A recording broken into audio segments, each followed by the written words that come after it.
Hello বন্ধুরা, কেমন আছেন? আশা করি অনেক ভালো আছেন। হ্যাঁ, আজকে এই ভিডিওতে দেখাবো নাটকের কিছু ইমোশনাল ডায়লগ। আর সবকিছু মিথ্যা হইতে পারে, কিন্তু মায়া মিথ্যা হয় না।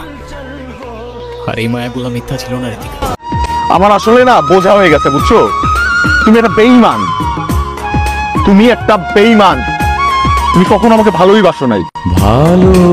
হ্যাঁ, এইসব ডায়লগগুলাই এখন ইন্টারনেটে প্রচুর পরিমাণ ভাইরাল। আর হ্যাঁ, ডায়লগের ভিডিও আপনারা একটু বেশিই পছন্দ করেন, তার জন্য আজকে তালিকায় সব ভিডিওগুলাই সেরা। তো যাই হোক, আজকে ভিডিও শুরু করা যাক। যাকে ভালোবাসি তাকে পেতেই হবে, সেটা আপনাকে কে বলল? না পাওয়ার মধ্যে ভালোবাসা থাকে, যদি সেই ভালোবাসা নিঃস্বার্থ হয়।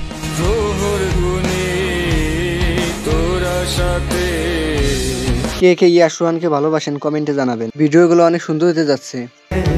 আমার সাথে যদি কখনো কথা বলতে ইচ্ছা করে ডায়েরিতে লিখে রাখবে, হুট করে একদিন এসে ডায়েরিটা চেয়ে বসবো। ভালোবাসা খুব আজব, তাই না? কে মেয়েটির মতো পাগলের মতো ভালোবেসেছেন কমেন্টে জানান। ভিডিওটা অনেক ইন্টারেস্টিং হতে যাচ্ছে। তুমি আর কোনোদিন কখনো আমার আশেপাশে আসবে না, কারণ এখন আমি আর তোমার নাই, আর কোনোদিন হবও না।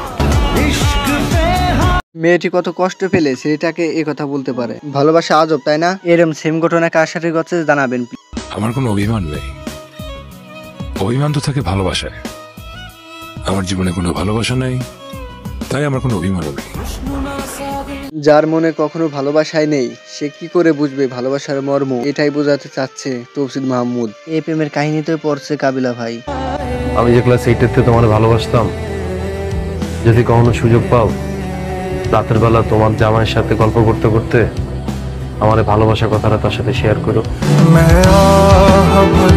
ভালোবাসা নিষ্পাপ, এই ভালোবাসা নিয়ে মানুষ খেলা করেন, যে খেলার পাত্র কাবিলা ভাইও। এরম প্রেমের ফাঁদে কে কি পড়ছেন জানাবেন প্লিজ। এই ভালোবাসার ফাঁদে বাদ যাননি নিশু ভাইও। ভিতর থেকে বদলাইছে 100-100, আর বদলাইতে পারবো না। আমি কি পুতুল? তোমার কেনা গোলাম, যেখানে খুশি সেখানে নাচে মা। হ্যাঁ, এই তুমি মায়ের জাতি খারাপ, সমস্যা। কেন? আমার যে এমনি খুশি আমি সামনে দাঁড়াবো, কারণ আমি ভালোবাসি। বারবার নিজেরা বদলাইতে পারবো না। ছেলেরা এই একটা জায়গায় সেই মেয়েদের কাছে হেরে যায়। হয়তো ছেলেদের ইমোশন নিয়ে খেলতে ভাল লাগে অনেক মেয়েদের, এজন্য খুব কাছে এনেও ছেলেদেরকে হারিয়ে দেয় নিয়তির কাছে। এটা বাস্তবতা। এই দুনিয়ায় সবার কষ্টের দাম আছে। একটা বাচ্চা কান্না করলে মানুষের মায়া লাগে, একটা বুড়া মানুষ কান্না করলে মানুষের খারাপ লাগে। শুধু একটা বেকারের কান্নার কোনো দাম নেই। এই গল্প থেকে আমরা এই বুঝলাম যে বেকারত্বের কোনো দাম নেই এই সমাজে। এই সমাজে শুধু মানুষের কর্মটাই দেখে। যার যত চাকরি বড় সে শত ভালো ছেলে, অথবা বেকারত্ব ছেলে কখনো খারাপ হতে পারে না। কারণটা হলো ও ফ্যামিলিতে কোনো কথাই বলতে পারে না, কারণ ওর কথাকে কেউ গিরাজ্যই দেয় না।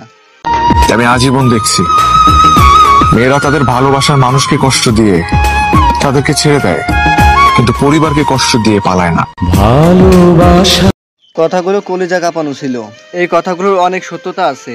বাচ্চাও পালায় না, এটা ছেলেদের ইমোশনের জায়গা। কত বড় স্টুপিড আমি! একটা মানুষকে চিনলাম না, জানলাম না, বুঝলাম না, ভালোবেসে অনেক বড় একটা স্টুপিড আমি। বাট হ্যাঁ, ভালোবেসেছিলাম। যেই তুমিকে ভালোবেসেছিলাম, এই তুমি সেই তুমি না। কথাটির অনেক পরিমাণ সত্যতা আছে, কারণ চিনলাম না, জানলাম না, তারপরেও আমরা প্রেমে পড়ে যাই মেয়ের। তুমি জানো না,